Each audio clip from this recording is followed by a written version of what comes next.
dal leen ak jàmm ci AGT News chaîne bi leen di jox xibaar yi wér te wóor abonné leen ngir dara bañ leen a raw.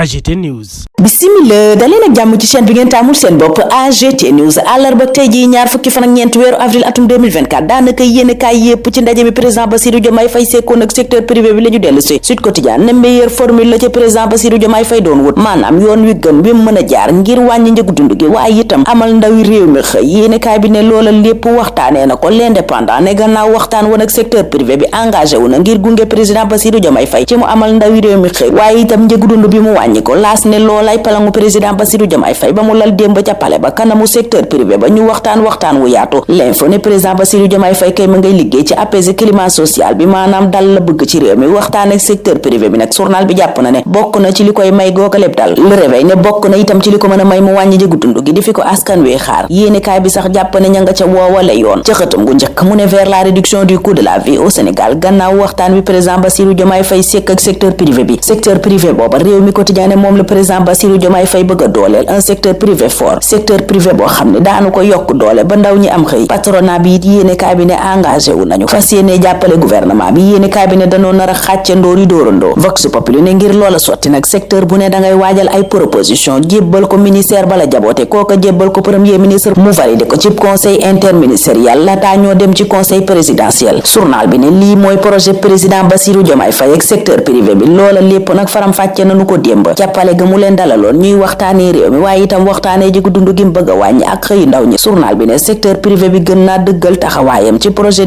d'industrialisation maanaam dafay industrie ci réew mi waaye it jàpp ci ba njëgu dund gi wàññeeku woyof ci askan wi ñeneen ña président di xaar ñu jàpp ca itam mooy centrale syndicale yi yéene kaay ne ñoom la Bassirou Diomaye Faye di déglu la mu bëgg mooy climat social apaisé maanaam réew mi ne ci dal ba li ñu bëgg a jubbanti yépp ñu jubbanti ko bokk na ci lim bëgg a jubbanti moom président Bassirou Diomaye Faye marché yanuy jox waa bitim réew Dakar Presse ne préférence nationale la plaidé démb ca pale ba muy dajeek secteur privé bi maanaam lu ñu war a liggéey ci réew mi te doomi réew mi mën ko ñoom la koy jox bala koy jox keneen lii lépp waral secteur privé bi engagé wu ci wetam moom président Bassirou Diomaye Faye ngir jàppale ko ba projet bi mu bëgg a doxal ci réew mi sotti loola lépp nag le témoin ne secteur privé bi ak centrale syndicale yi déggoo nañ ci ak président Bassirou Diomaye Faye te fas nañ ko caa yéene gunge moom président Diomaye ndax dana def lu raw li fi Wàdd ak Macky def ci wàllu reddition des comptes laaj la wu le témoin sab di ñu yëgalaale ca booba jamono ne DGID sumb na opération tolérance zéro ñiy def njuuj njaaj ci wàllu lempo yéene kaay bi ne moom la ñuy rëbb Mamadou Ba DG gérant SCL Oil mi ñu tegoon loxo ci woowale wàll yéene kaay bi ne gannaaw ba mu fayee teggi nañ ko loxo Daouda Gueye bu DG Oil moom ña ngi ko teg loxo ba tey mi ngi ci garde à vue yéene kaay bi ne Sékou Fofana ma ñuy toppee la ñuy toppee ñooña te mu daw dem Guinée bu may wut mandat d'arrêt international la ñuy teg ci ndoddam libération di ñu wax ci meneen mbir mu soxal délinquance fiscale ca projet GTA ba ne juge bi weddina Eiffage Génie Civil Marine yéene kaay bi ne requête ba mu dugaloon ca tribunal attekat ba daf koo dàq ne ab requête bu irrecevable la contre redressement fiscal bu 17 milliards 637 millions ba yéene kaay bi ne dañu koy doxal ARCOP moom booba jamono ma ngay doxal mbiram SONES ak SEN'EAU yéene kaay bi ne contrat d'affermage ba tàmbali nañu ko luñutu yor bi booba jamono ma ngay luñutu yorinu King Fahd Palace Hotel yéene kaay ba joxoñ ca yorinu bon ne mooy racine du mal maanaam musiba ba yépp ca loola la sokke ko Racine Sy ma ko jiite moom la yéene kaay ba fësal ci xëtam gu njëkk xët gu njëkku l'informateur ñu fekk fa Ousmane Sonko ak Abdou Mbow yéene kaay bi ne gannaaw dànqaafu xupp yu jóge ci nguur gi Benno Bokk Yaakaar dëggal nañu seen taxawaay ci opposition bi ne itam daanu fexe taxawee ca assemblée nationale lépp luy njariñu askan wi journal ba gis ne cohabitation bu mënta ne mooy xeeñ ca assemblée nationale googa loola waral ca point actu ay député di woote waxtaan ngir diggante ñi fare ci nguur gi ak ñi fare ci opposition bi jàmm ak dal dox ci Doudou Wade mi jiite woon groupe parlementaire libéral bu parti démocratique sénégalais ne kenn xaarutoon kàddu yu ñagasee nii jóge ci nguur gi jëm ci assemblée nationale Seydou Diouf député di fàttali ca booba lépp yéene kaay ne askan wu Sénégal ñoo jox président Bassirou Diomaye Faye ak ñamu àndal ab majorité waaye majorité boobaa fal député Benno Bokk Yaakaar yi fal waa Wallu falit waa Taxawu Alioune Souaré expert ci wàllu droit parlementaire ne lii moom du fib guléet maître Abdoulaye Wade ba mu yegsee ci nguur gi ci atum 2000 dafa waxtaan ba juboo ak socialiste yi loola waral nekkin wu dal wañ mujjoon a am ca assemblée nationale lu soxal ministre ya bëgg a dellu ca assemblée nationale googa nag Alioune Souaré ne gisul ban loi moo leen ko mën a may Diomaye ci Les Échos it loola la wax moom Alioune Souaré ne amul benn ministre bu ne woon assemblée jóge fa dugg ci gouvernement bi tey nga mën a delluwaat ca pencum ndaw réew ma mu ne amul benn loi bu leen koy may ci fi ñu toll loi organique bi ñu ne mooy organiser disposition article 54 nee na booba lépp loi mësta am motion de censure bi ñuy ruumandaat nag Walf Quotidien ne bu amee mënees na koo jàppee cocktail explosif ndax lu ne mën na caa jóge te itam ay dégâts collatéraux dana ca am ndax président de la république bu boobaa dana mën a tas assemblée nationale Moustapha Sarré mi indi coow lépp ak dànqaafoom gi Aji Mergane Kanouté ngay dal ca kawam ca yéenekaay yu bari naan Sarré yeyoowut a nekk ministre de l'éducation nationale moom di Moustapha Guirassy laas ne gannaaw ba mu waxtaanee ak G7 am na temps de grâce maanaam dana nu ko mayub diir goo xam ne duñu ca yëngu duñ ca yëngal assemblée nationale nag bu yëngoo ndax motion de censure Doudou Wade ca source a ma nga naan du ko bett ay mbir yu mën a bett yu doy waar ci dàqu Charles Émile Abdou Ciss nekkoon directeur de la solde waaye itam ci gonflement budget bi ak reddition des comptes moom la nu source a di yegge ci waxtaan wu mu sekk ak Charles Émile Ciss mooma Djibril Agil Silla di blogueur guinéen bi newoon ci Sénégal ten tegoon koy daan le réveil ne mujjee nanu koo bàyyi waaye ci tànku génnee ko réew mi lanu ne njiitu réew ma woon Macky Sall ak njiitu réewum France Emmanuel Macron la tribune ne daje nañu doon waxtaan ci ponk yu bari bokk na ci Bassirou Diomaye Faye ñàkk gi Benno Bokk Yaakaar ñàkk élection yi waaye itam diggante Macky Sall ak Amadou Ba mooma ñagas lool limitation mandat ci Afrique soowu jant it yéene kaay bi de la tribune ne waxtaanee nanu ko le peuple quotidien yi dikk ca woowale waxtaan wu dox diggante Macky Sall ak Emmanuel Macron yéene kaay bi ne waxtaanee nañu paluk président Bassirou Diomaye Faye waxtaane it jëluk Amadou Ba ci élection présidentielle bi ak limitation mandat ci Afrique critique fësal nataaluk Amadou Ba mooma ne opposition baa ngay wër ku ko jiite ndax ni langue politique bi tëggoo tey parti yu baree bari itam nekk ci yoonu naax saay critique ne waaye parti bi gën a dëgër bopp tey mooy parti dund gi journal bi ne askan wi ba tey seen jafe-jafe mi ngi wéy di doon dund ndax ni mu seere waaye it ni mu jafe ci ñenn ñi loola it tey doon yitte bu gën a mag bu ñu jiite njiitu réew mi Bassirou Diomaye Faye moom dana dalal waa FMI yéenekaay bi di Le Quotidien ne gannaaw ba mission gouvernementale bu Sénégal demee ca Washington FMI ci boppam mooy ñëw ci Ndakaaru seen délégation journal bi ne alxamis lay ñëw tànk yooye nag la ko waral mooy waxtaan ak président Bassirou Diomaye Faye ak premier ministre am Ousmane Sonko ci yoon yi nu xàllal koom-koomu réewum Sénégal di orientation politique économique réew mi Walf Quotidien moom gis président Bassirou Diomaye Faye ci yoonu suqali secteur privé bi journal bi joxe cap mandarga commande publique bi ñu natt ci 4000 milliards yéenekaay bi it ne président Bassirou Diomaye Faye dalal na ca bu baax a baax xelu patronat bi Sayer Niang directeur général bu ARCOP sax di wax ca Vox Populi jamono jooja ci commande publique bi ñu natt ci 4000 milliards muy wax koppar yu ni mel ana lan la ñu ci mën a def ci ay marché public li président Bassirou Diomaye Faye bëgg a def te mooy audit député ba woon Théodore Monteil ma ngay wax ca booba lépp journal di Vox Populi ne lu wóor la te itam mooy mën a may ñu seenu yenn yi gàttandu ko waaye li Diomaye wax te mooy publier rapport yi jàppee na ko dérapage ndax nee na corps de contrôle yi muy OFNAC di Cour des comptes ñoom ñëpp seeni rapport daa public maanaam ñëpp ci war a jot IGE képp mooy jël rapport am jox ko njiitu réew mi bu bëggee mu fës mu déclassifié ko audit yooyu it Birahim Seck coordonnateur forum civil ma nga cay wax ca booba lépp yéene kaay ne bu dee séparation des pouvoirs am na gisul naka la mën a juree fayantoo député yi Benno Bokk Yaakaar yi booba jamono ca Les Échos ñuy dëggalaat ni ñoom fas yéene wunoo taxawee tànku defante mbaa fayantoo askan wi lañu nar a nekkal ca assemblée nationale Siré Ali Ba ma nekkoon ca bopp cour suprême te retraité yéene kaay bi ne moom moo fa nekk ba tey di wuutu boppam la ko waral mooy juge Abdoulaye Ndiaye mi Macky Sall faloon ba muy waaja dem décret ba ko fal Bassirou Diomaye Faye da ko abrogé te moom Abdoulaye Ndiaye mooma fal nanu ko waaye Jean-Louis Toupane moo ko gën a ancien kon moo gën a mérito boobale poste ci gëti Les Échos journal bi ne fi mu ni nag magistrat yi yépp a ngi xaar conseil supérieur de la magistrature bi war a daje te ñu bari xaar mu doon ndaje mu tàng jër Amnesty International waxtu woowa Sud Quotidien nañu lu tàng jër la teg ci kaw Macky Sall amul num dalee wut ci kawam ci rapport 2024 ndax ni nu salfaañe àq ak yelleefu doomu aadama ci réew mi jamono yi nu weesu ñaari weer yi nu weesu yépp sunu làmb di ñu yëgal ne Balla Gaye ak Tapha Tine ña nga woon bitim réew waaye ayu bés bi nu dëgmal ñoom ñaar ñépp daanu ñibbisi Ndakaaru Sa Thiès ak Eumeu Sène ñi war a bëre juróomi fan weeru mai bi ñu dëgmal sunu làmba nga nuy yëgal ni itam samedi bii ñu dëgmal ci la nuy amal seen face à face gu mujj ultime bataille verbale la ko yéene kaay bi tudde di xeexu kàddu gu mujj gi la taa ñoo laale ca loola la nuy taxaw ñun tey ñaanal leen kendal ak jàmm dig daje ëllëg incha allah.